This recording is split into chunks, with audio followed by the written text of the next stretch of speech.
Randy Rhoads is the reason why I wanted to play rock guitar. I loved Queen and Brian May. I loved Aerosmith and Guns N' Roses and all these bands. But the first time I ever said to myself, I want to do that, was when I got the Ozzy Osbourne Randy Rhoads tribute record. And I heard the song Suicide Solution. In the middle of the song, Ozzy Osbourne goes, Mr. Randy Rhoads! There's just this attack of arpeggios, this incredibly ferocious picking, this super melodic playing, diminished runs, all this crazy stuff that I didn't understand at the time that made me go, oh my God, this is like if Beethoven and Chopin, because I had been learning classical piano, were gonna write guitar solos for Ozzy Osbourne. Oh my God, this is amazing. And I remember listening to that record from start to finish. And I had heard Mr. Crowley and I Don't Know on the radio, all these songs. And I don't know, the studio versions of them, as a 11, 12-year-old, they didn't grab me the way that when I sat with headphones on. The old school way of listening to records, I sat with headphones on and I heard Mr. Crowley and I heard that solo. I'm like, oh my God, that might be the coolest, prettiest arpeggio I've ever heard in my life. You go and look at all these pictures of Randy Rhoads, and just so you know, I have literally hundreds of 80s bootleg, back of the head shop photos of Randy all around my studio. I mean, literally my house is a shrine to Randy Rhoads because I love this guy. But this is the guitar that when I posted it online yesterday. I put it on my story.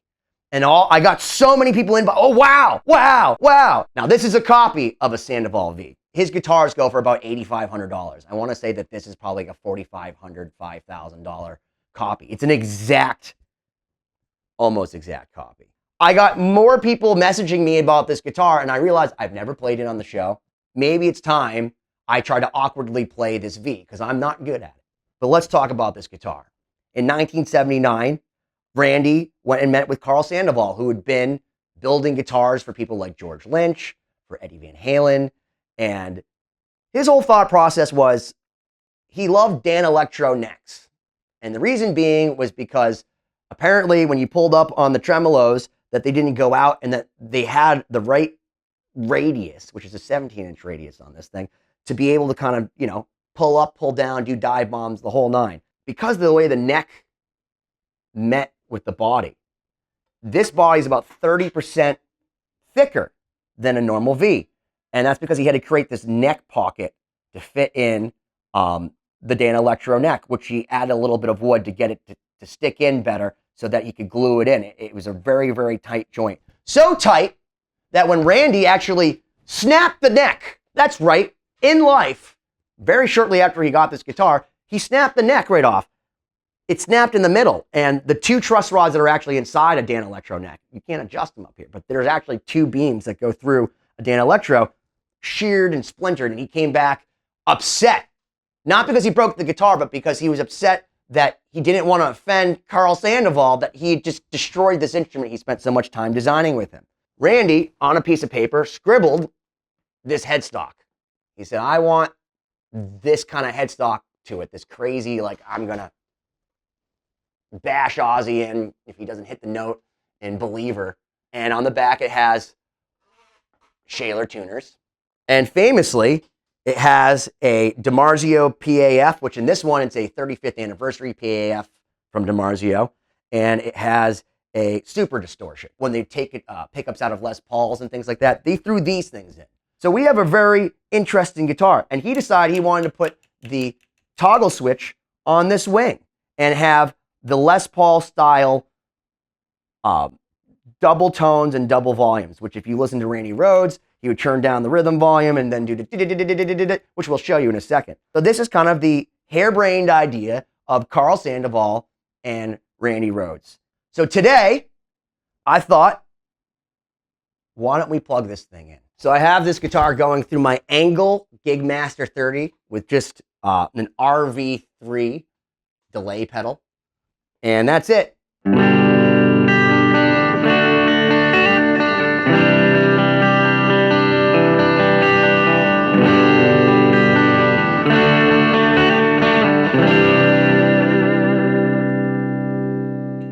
Sounds pretty freaking good.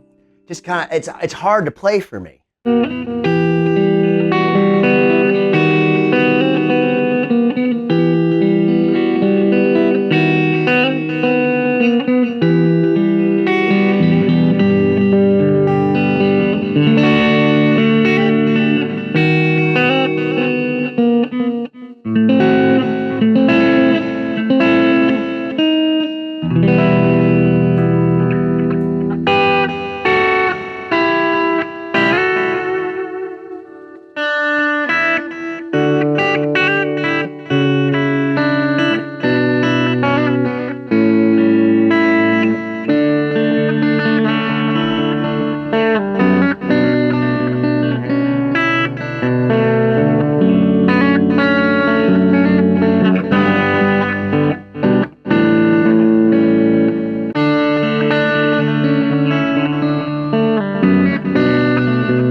All right, man, let's try some fucking heavy shit. Now, for those that don't know, one of the reasons that Randy did the Les Paul setup on this is so he could do the...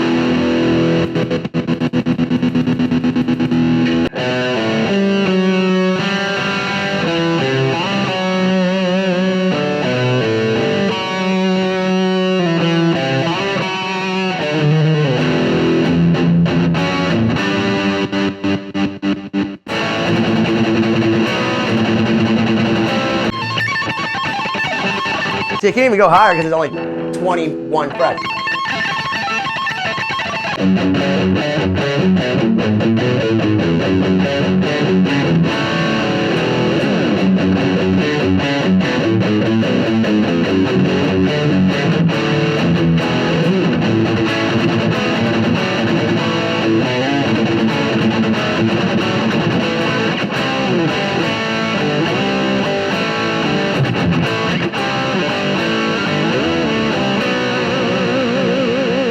This guitar is very hard to play, man.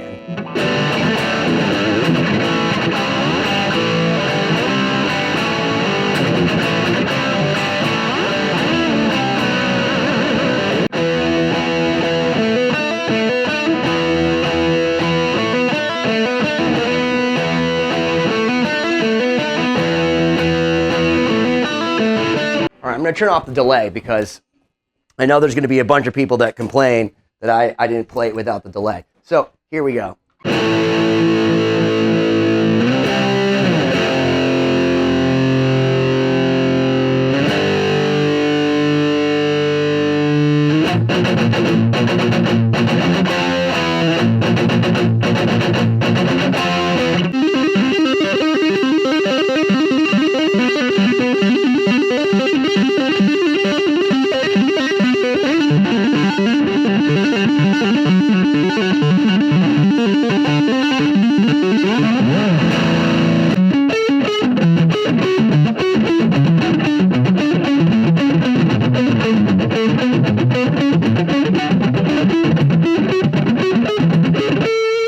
I mean, look, man, I'm no Randy Rhoads, and I have to tell you that this guitar is very difficult for me to play. I don't know what it is. It's just like, I think it's the fact that I have to do this angle. Maybe if I sat like Zakk Wylde and I just...